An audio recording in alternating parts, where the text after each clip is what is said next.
So good morning to everybody who is Zooming in. Good morning to everybody here. And like I said, today's session is specifically for folks who do occupational program reviews. And we're going to specifically be working on, towards the end of this session, our OPRs for fall 2023.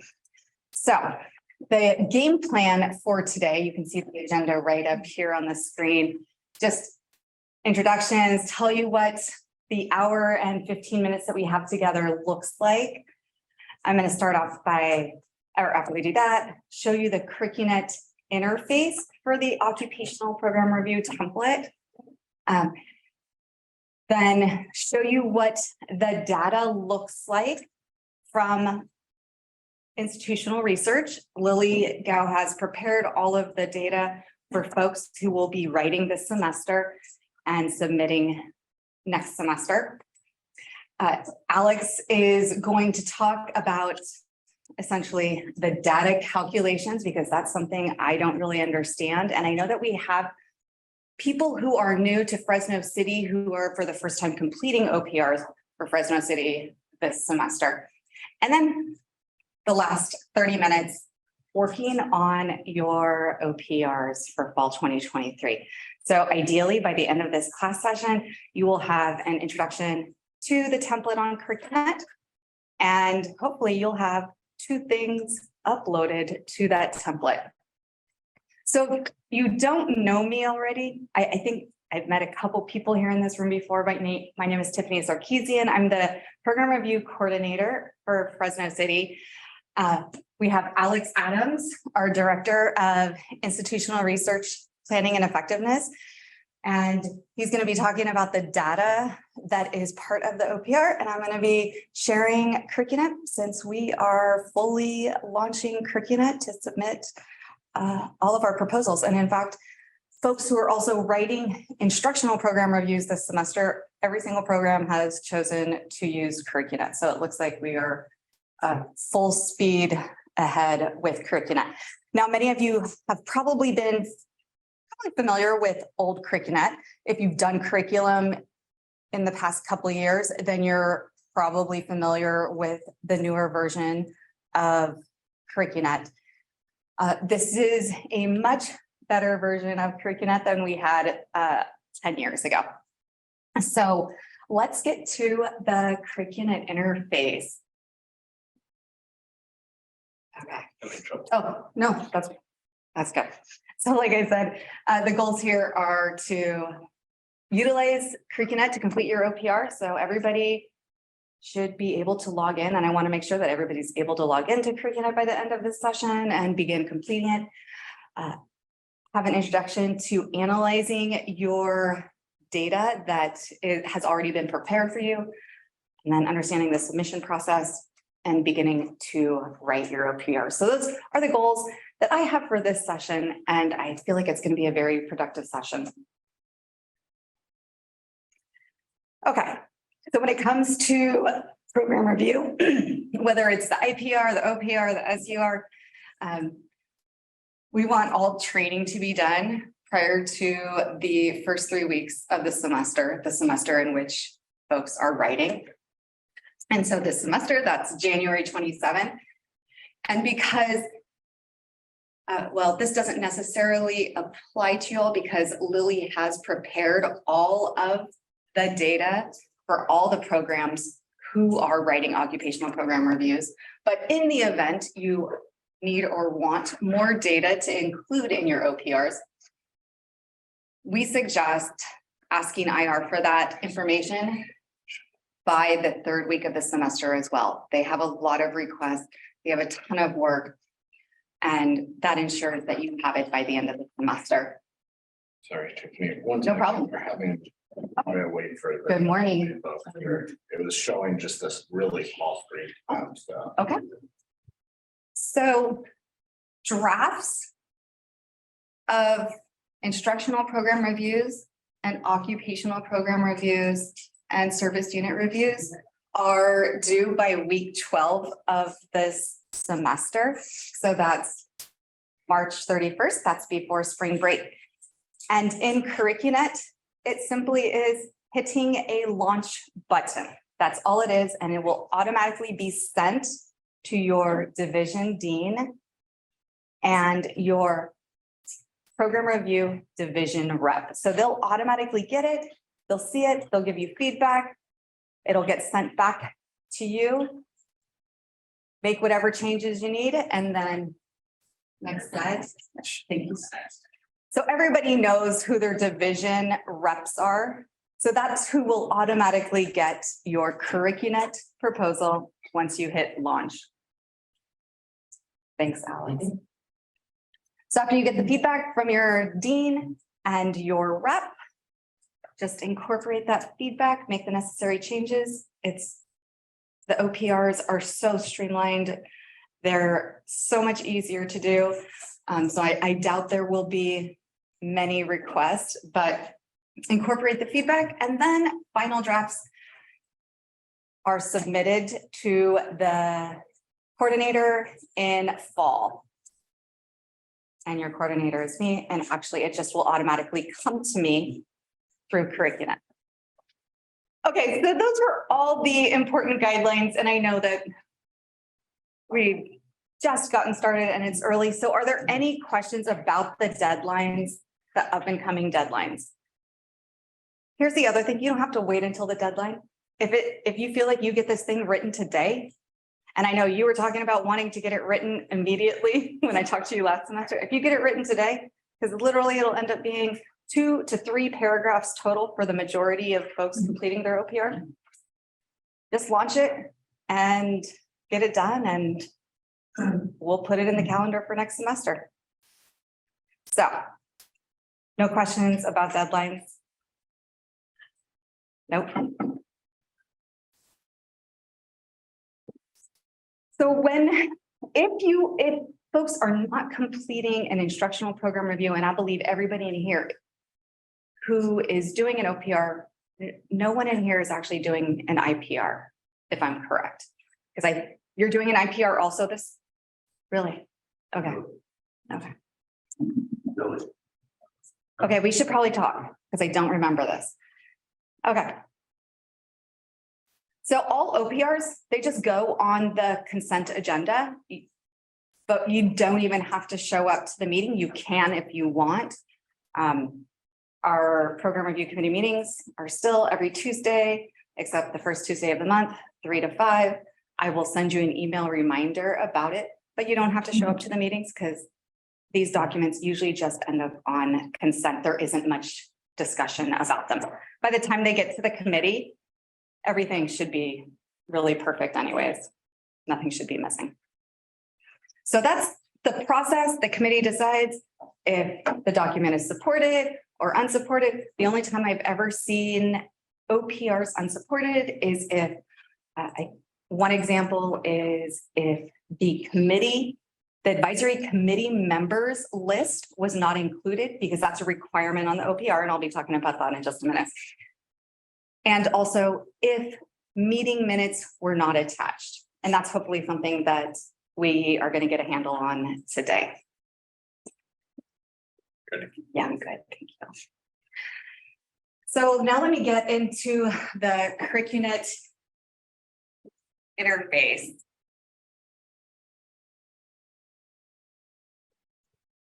So my goal here is just to give you an idea of what it looks like before we start working on it.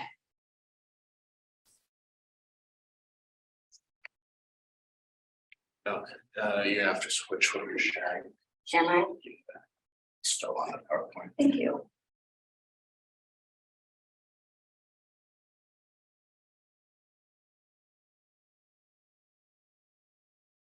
You're good, but it's really small. I mean, yeah, maybe once you log in, it'll be better.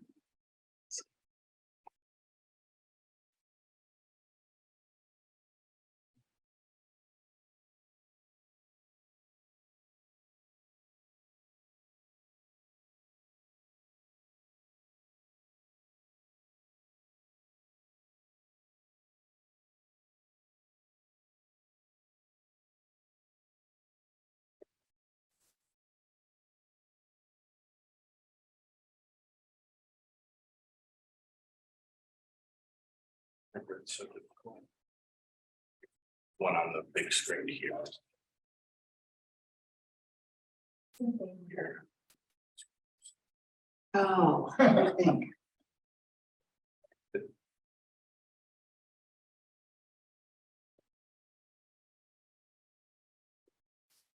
Can you help us real quick? Huh? Can we mirror the. We're out of the PowerPoint. Oh, what do you think?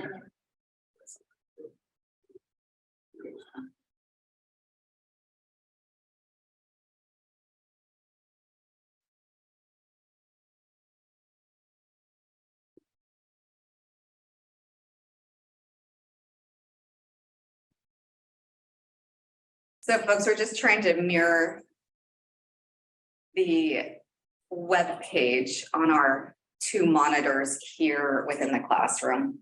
We have actually three programs that are IPR and OPR. According to our division team, so we need to check. Okay, Which one's done first? Supposed to be done in order. it's supposed to be done at the same time, the IPRs and OPRs. We do OPR every 2 years. We do IPR every 4 years. So every 4 years, we do both. We're both, yes. Okay, so what happens? Architecture, CAD, It's just OPR this year. positive. I'm positive it's on my, My division team is incorrect. yes. Well, she's completely wrong and I agree with it. Compare that still sounds great. Yeah, on the calendar, I've done OPR, it's streamlined. yeah, So. You should be able to log in, right? We have a CurrIQunet account you should be able to log in. and you don't remember.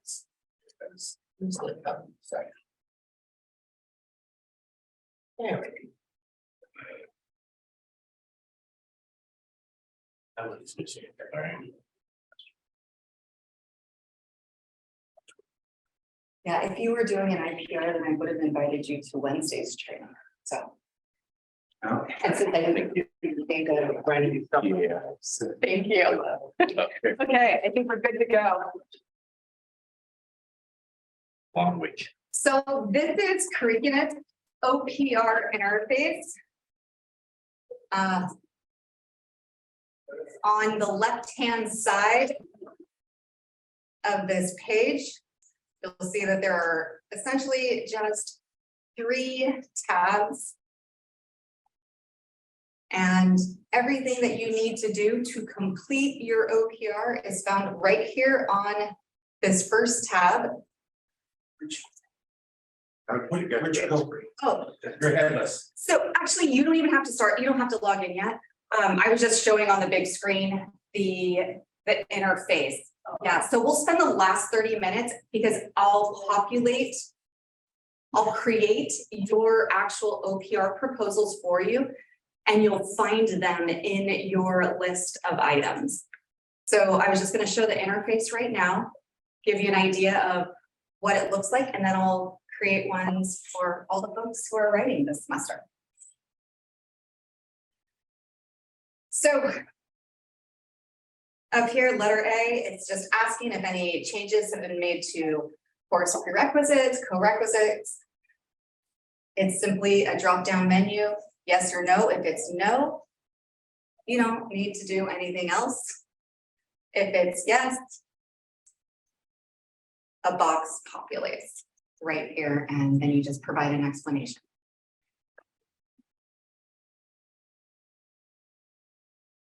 Letter B requires you to do nothing. It just essentially leads the reader to the appendix, specifically image 1, which is the PDGA data. And it's already been created for you. I have it in folders for you.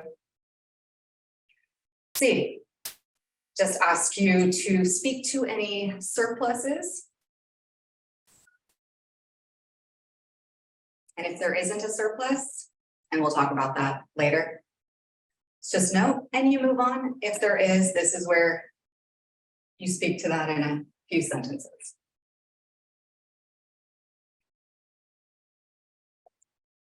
D, again, just directs you, your program, your division dean, whomever, whatever reader it is, to the actual attachment and the specific image, which in this case is going to be image 2. E is adding a narrative to explain your the completion rate for students. There's your almost everybody has this mandatory 3 to 5 sentences right here. If you want to write more, feel free. I don't think that's what anybody expects. You know, just a few sentences speaking to that.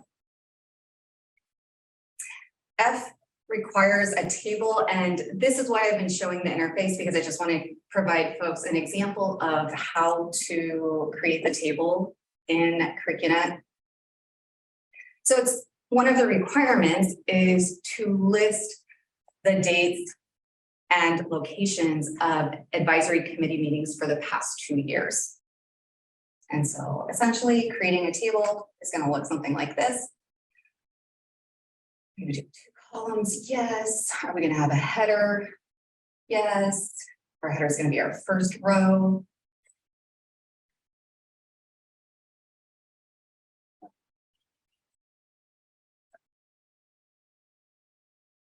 My table's there.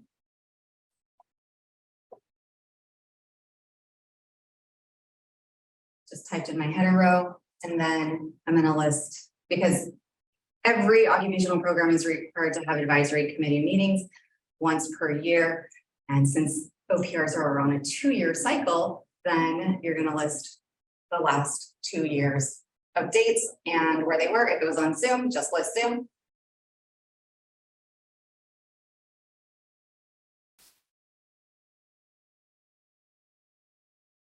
Something to that effect. What's probably going to require a little bit more engagement and time is this next area. I'm ahead of myself. This is where the committee wants to see all advisory committee members. So even though the meeting minutes that you're required to attach to the OPRs list advisory committee meeting members in attendance, the committee wants to see all members of the advisory committee. And so another table should be created right here. Do they just want names, emails, or what do they want? So it's going to be name and organizational affiliation.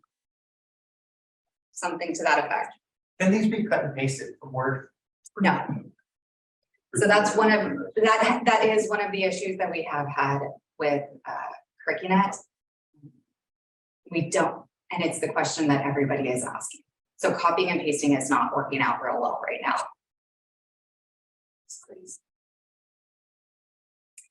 And so then, yeah, you would just list names of all the committee members and their organizational affiliation. Emails are unnecessary, phone numbers unnecessary. Whether they showed up or not, they just want to know our whole list. Yes. Gotcha. Sure. And then the final item, and this is the second paragraph that is required by everybody, is an example, a very clear, specific example of how the advisory committee has influenced the program.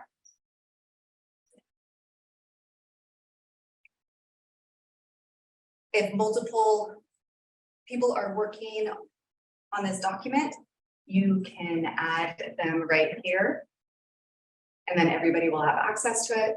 The final tab is where we're adding appendices, and so I downloaded one. I'm just going to upload it right here for example. So everybody has Appendix A, which is essentially the data that Lily has prepared for you all, and she's done a great job. I'll show you that in just a moment. She's done a great job of organizing it. It correlates perfectly with what CurrIQunet has specified, like image 1, image 2, image 3. So you'll just need to click select.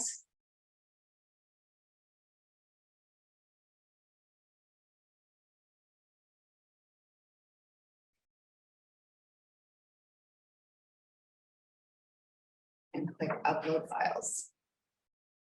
And that's it. The other thing that you'll need to upload are your meeting minutes from your advisory committees. Make them PDFs. PDFs. Yeah, so you can merge them into a single document. Or I guess, use the combine documents feature within PDF and upload. Could we see that, the PDF that it says view file? Can you click on that so we can see what it looks like? Absolutely. And someone's gonna give us that data, right? Yep, I have it all in folders for you all.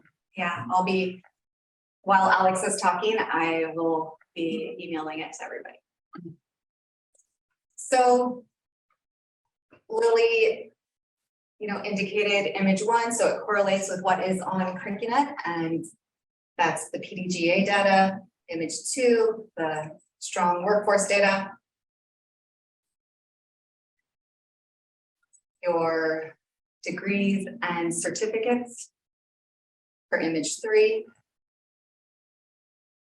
And image 4, I don't think is really denoted in the CurrIQunet template for the OPR, but it's information that is provided to you all. And that's it. Any questions about the interface?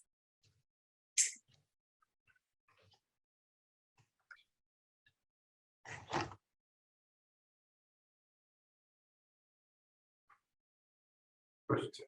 Yes. In the past, I know they do a good job over there, but they're typically, especially in the IPR, but I don't know whether that would be the OPR. There's data that they don't have, that we have, such as students getting employment and so forth, and what the field is looking like in terms of what's actually happening in our area. Is there, so if I'm understanding correctly, for the OPR, there's no way of addressing any of that, is that correct?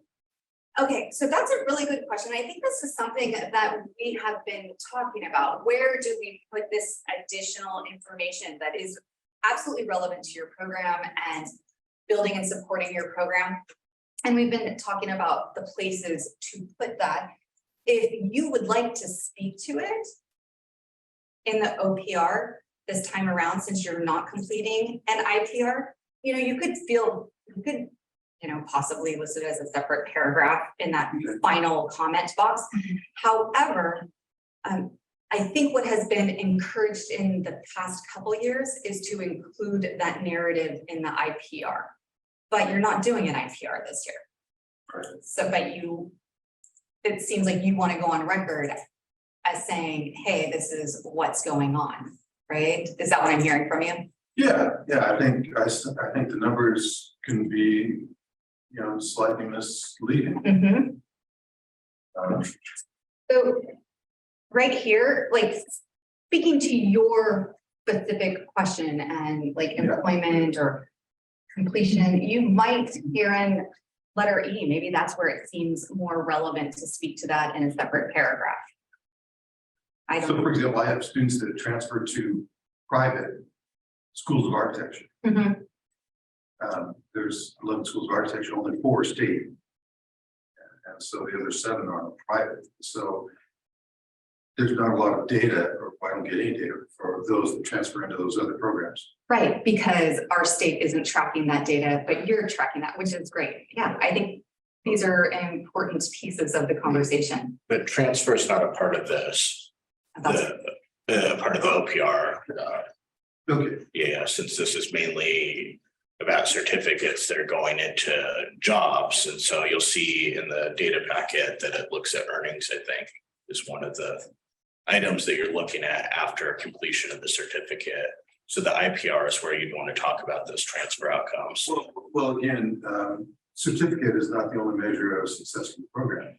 Yeah, but it's just for the OPR, since it's the occupational program review, that's really what we're looking at is those 2-year or certificate level sort of outcomes. I understand. Yeah. What I'm saying is that's not always a true indicator of the success of the program. Yeah, I'm just saying that the way that the templates are designed, the IPR is probably a better place to put your effort into. That it's not necessary at this point for the OPR.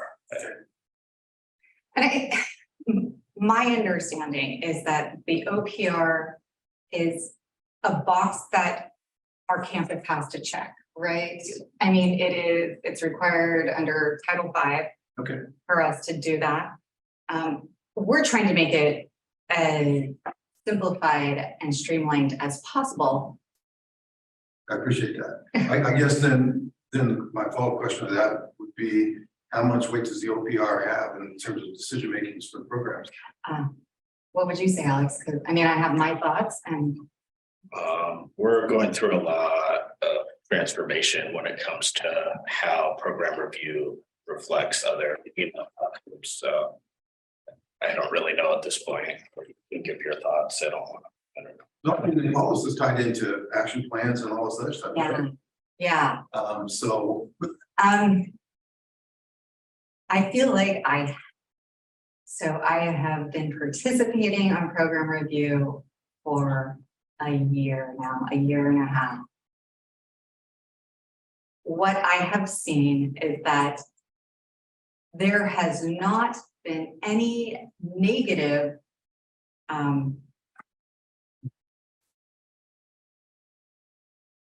really nothing negative has trying to figure out how to phrase it. I haven't seen anything negative come from an OPR that doesn't look as robust as it should, or as robust as somebody may want it to be. That it's almost like the committee is checking the box on the OPR. I understand the idea of deep dive, right? Yeah, I understand that. yeah. Well, it's very dependent on your dean, I think all of the deans have their different personalities of what weight they give to the different things that, institutional activities that we do. So I'm not quite sure. Where's architectures and which division?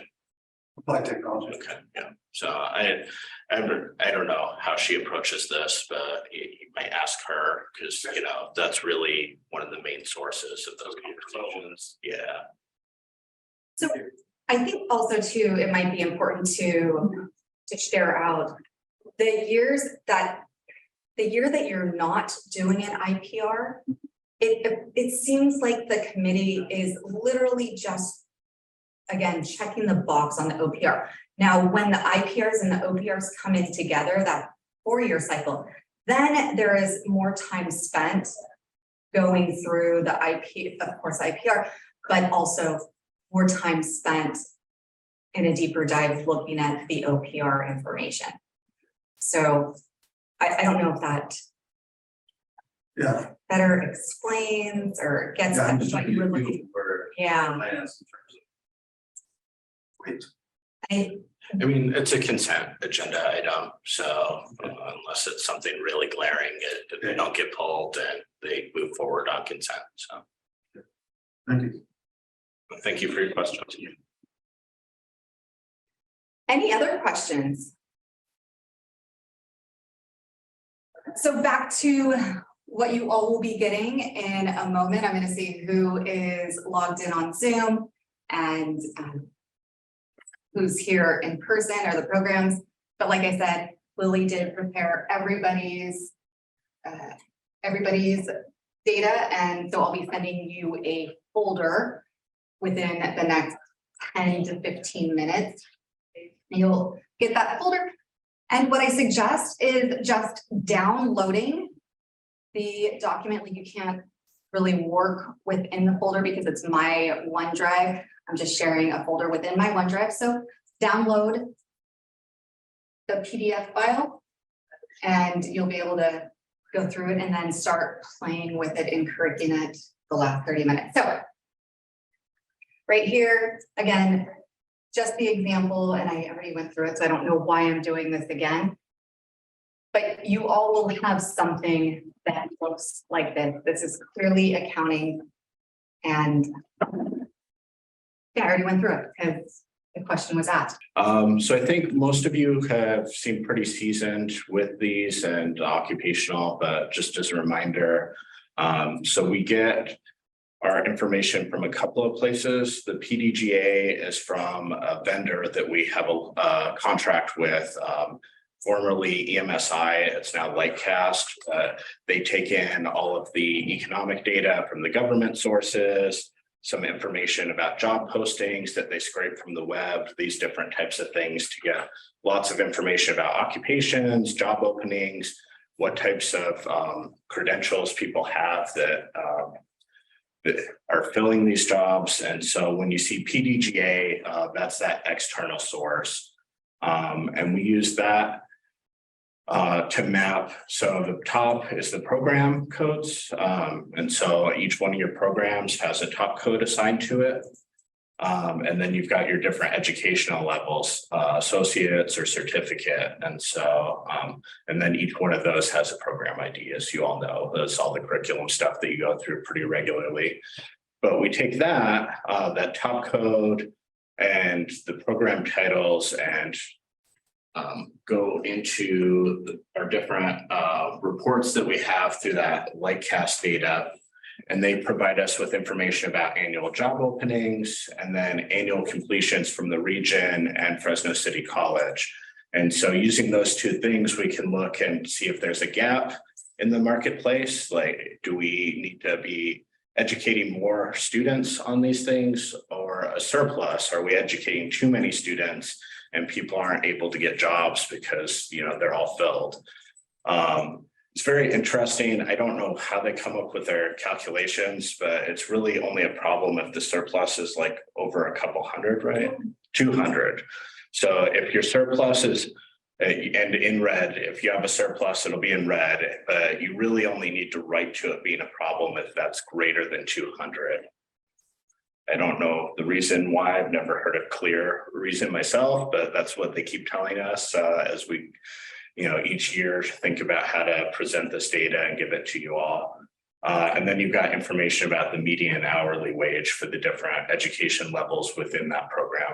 Are there any questions about this piece? Okay.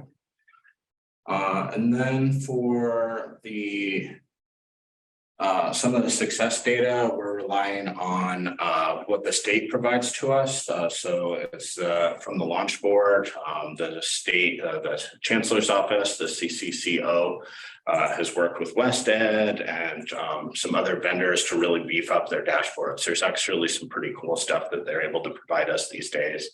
But we wanted to focus in on things that were easy to understand and really made sense for the different programs. So what we're providing to you is information about whether or not they were employed in the second fiscal quarter after their exit. Sometimes there's not enough students for the smaller programs, but that just happens. So I think they end up being nothing there. Lily, or did all of them have? There's some top code for some programs. Yeah, okay, so yeah, depending on the specific program, sometimes that won't be available, but sounds like for the most part, that's there. And again, this is from that same strong workforce data and looking at completions, yeah. Within the program. I don't know. Can you explain this one? I forget what it was. Yeah, this is the new piece we added. It's basically the same data, but it breaks down the students like go who get a certificate and a job with just dropping or there's another piece of data that's available on the dashboard. And I think most of you all in the success piece will be talking about this, and this is local data, just the number of completions that you've had over the last 2 years during the period, right? This is our local data, right? Yes. Yeah. And so, you know, if there's a trend or if it seems low based on the size of your program, or because this has a narrative piece, right? I think this, Mhm. yeah, so you'll be looking at this graph and those two launch board graphs, but and we're available, Lily or I, you could schedule a meeting if it's not making sense, or we'll be here, or I'll be here until 9:15 if you want to discuss your data packet after it's been given to you, so. And then this last piece, I don't think you have to write to it necessarily, and this is what I was saying, the gap analysis doesn't take this into consideration. But we are able, the vendor provides adjusted numbers on those, some adjustment factors about the employment, you know, because we're looking of all those job openings that are available, only a certain amount are going to be available for certificate students with certificates. And so then they apply an adjustment to sort of take it down to only look at those jobs that would be available to your certificate owners. And also, yeah.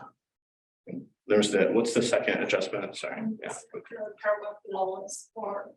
Oh, yeah, deduplication, because sometimes when they're looking at the data, since they're scraping from so many different areas, you're gonna have duplicated listings. So anyway, just things to, that's provided, just give a little bit more information about the openings in the area. So anyway, that'll be your data packet. If you have other questions, we can answer them. But yeah. How broad is the area? I think, we're looking at the 4 counties, or are we looking at the full? Yeah, so generally, we're looking at Fresno County, Madera, Tulare, and Kings, when we're looking at this occupational data. So some of the state, like in the launch board, you can go, I think the Central Valley region is from Bakersfield to Stockton and out to the mother lode. So on those ones, it's a little bit bigger for the region. But when we're pulling our reports, we're generally looking at the 4 counties. Any other questions?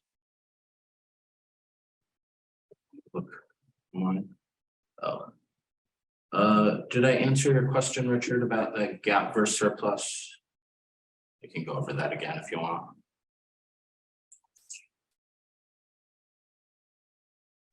I'm good. Okay.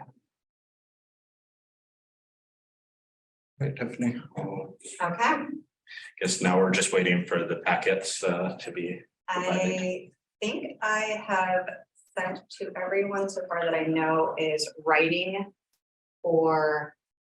this semester for fall 2023 submission. Okay, so what I'm doing right now is creating the proposals in CurrIQunet. And when I use the language proposals, it's literally your template for your program. So you'll see those start populating within the next few minutes. And you'll be able to begin, and this is what I would like you to be able to do, is download your Appendix A from the folder I shared with you, and then upload it to the attachments and see if you can navigate that area first. So within 5 minutes, I should have. How do we get to the occupational program CurrIQunet part? If you go to, I'm in there, I'm in the CurrIQunet. But I don't know what page to go to, or what's in there. Okay, so once you're there, it will, and once I've created it for you, your proposal, it'll be right there on that list. It'll show up right there. So it's just gonna take me a minute here. It really will take me 30 seconds for each person that's here. Okay. Yeah.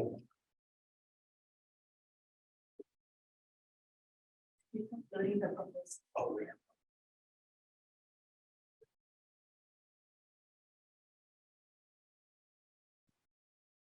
Okay, so you just want us to attach the file that you gave us, right? Yes, ma'am. And do we hit a launch or anything? No, you don't hit launch until after you finish writing your narratives Okay. and after you finish including your advisory committee members and attaching your advisory committee meeting minute.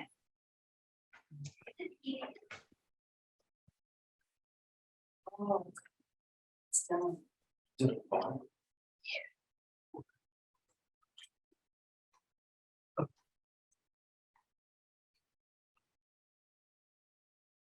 We need to have information on specific programs, or will be under general headings like CIT. CIT. That means all the information just going to be sent out like that. So CIT will have everything they need, yes, and DS will have everything. and yes, absolutely, So we don't have to go into the specific. right.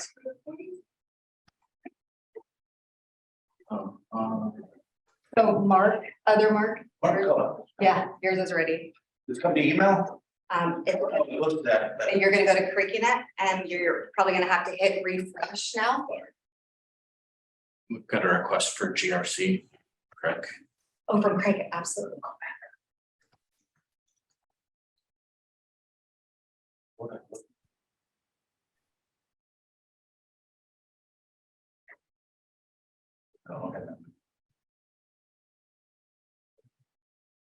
And what's the name of your program again?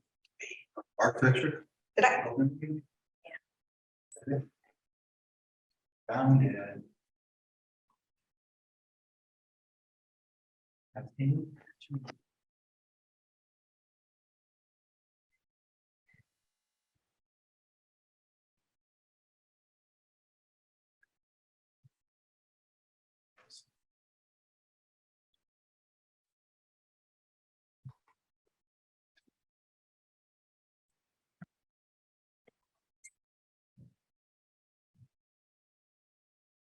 Okay, so I think everybody in this room has theirs except.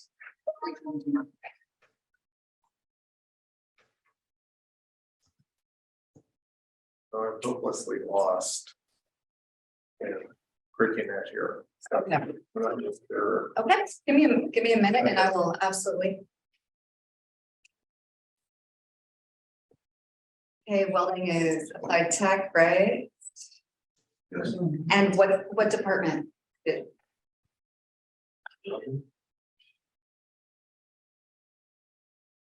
Trade, is it under?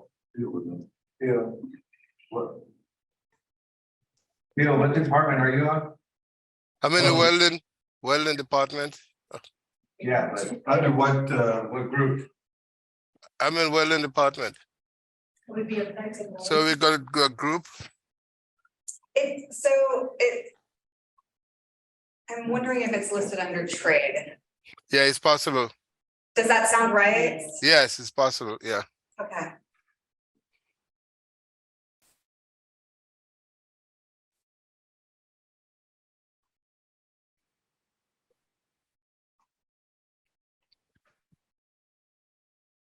We've done it in the past as a group, so I guess we'll talk to Brett about doing it as a group, so that will be fine. Okay, so weldings, you should be able to access in CurrIQunet now too. Okay. I'm construction. There's a question about whether or not for each, like, for example, in CIT, they have a number of different types of program certificates. So there might be 5. So are they going to send a separate document for each one of those? Can you repeat that question? In CIT, there might be 5 certificates. Say there's a web development, there might be programming, there might be network, a cyber technician, cybersecurity. All of those are different programs. Are you going to be sending data for each one of those separately? We did all the certificates and degrees into top code. So for CIT, I'm seeing 7 top code. So the rest of the report is based on the top code. And each top code, you have different authority degree or certificate or non-credit. certificate is you have different number for each of these levels for jobs and demand. I'm sorry, you're going in and out. You're saying that, yes, you've included that in the one report that you're sending to the CIT? Yes, Okay. and listed differently under different top code. So it really just depends on how you set up your curriculum initially. So this shouldn't be any different than in previous years when you've had to do these OPRs. It's similar reports and similar setup.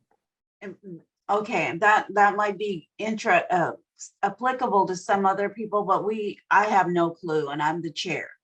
So you're saying that there'll be a top code for network, there'll be a top code for web development, there'll be a top code for in that one report that you're sending to the CIT. Right? Is that what I'm understanding that correctly? Yes, that's what she said. Okay, all right, thank you.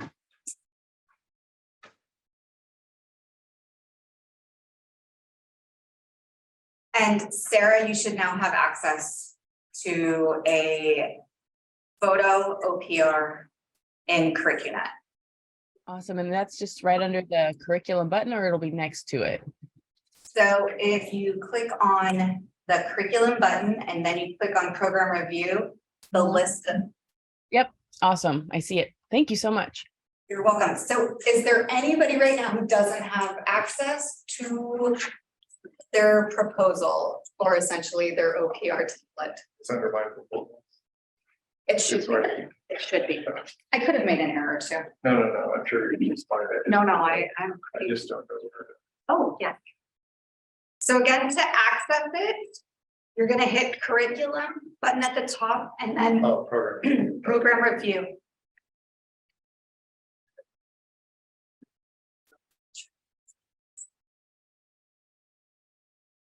Great. That puts us at time for the session. So there'll be some people coming in. If you borrowed computers, please put them in the back. I think the next session starts at 9:30. So We talked to after this to work with. Yeah, good question. My office is T202. So, By us. yes. Oh. Yeah, Are you in that little corner area? I'm way back in the corner. Yeah. Everybody across from the office, right? It's just the first door. I'm actually like a third or fourth. I share. The T02 is right there, right? All the T buildings are not that row. Right. Yeah, so the T200 building, Will you just come in there? and- absolutely. Yeah. I got, yeah, we didn't download, do we supposed to download the appendix A on here? Where did you do that at? I didn't get to see that part. Where do I download it onto this? You're good. Attachment, okay. You can download it. I have to refresh. All right. Yeah, I got you. It's attached, oh, flat, I got it. That was another button, I think I just take this and I. Yep, that's it. And that's scratch that. And That's then- it. And click upload files. And then I'm gonna do that with all my minutes. Yeah. And then on the device. So I started this right here. Overtime. You're good. Right here, this. All I had was. back here. I don't want to get No, you're good. my attachments right there. So I said yes to this, and I just had some prerequisites changed. Yeah. Okay, then I have no here because I don't have that on that document. And then I started my list. Perfect. And then it's, as long as you hit save, it'll save for you. I go back and work on And it. you can go back in and work on it.